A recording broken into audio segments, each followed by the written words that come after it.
Mkurugenzi wa mashtaka kwa maana ya DPP ameweza kumfutia mashtaka na kumwachia huru mfanyabiashara Jennifer Jovin mwenye umri wa miaka 26 maarufu kama Nifa pamoja na Mika Chavala waliokuwa wakikabiliwa na mashtaka ya uhaini.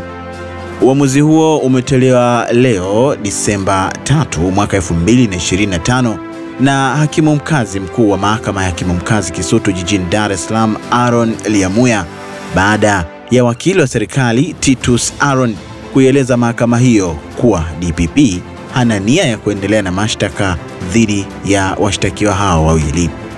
Mapema leo hii Nifa pamoja na Mika Chavala waliweza kufikishwa mahakamani hapo kwa ajili ya kusikiliza shauri hilo lililokuwa likiwakabili, ambapo Novemba 25 mwaka huu 2025 washtakiwa 20 kati ya 22 waliokuwa wakishtakiwa pamoja na kina Nifa waliachiwa baada ya DPP kueleza kuwa hakuwa na nia ya kuendelea na mashtaka hayo, hivyo Nifa na Chavala wakaendelea kubaki mahabusu.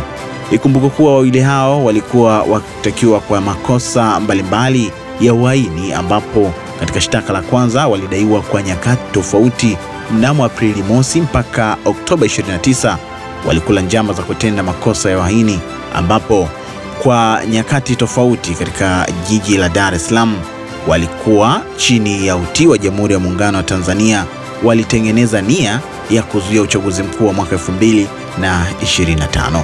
Mwendelezo wa taarifa mbalimbali kutoka hapa ST Bongo na yale yanayojiri kila kona ya dunia tutaendelea kupata hapa.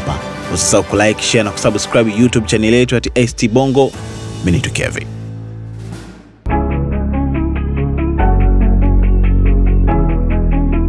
ST Bongo, nyumbani kwanza.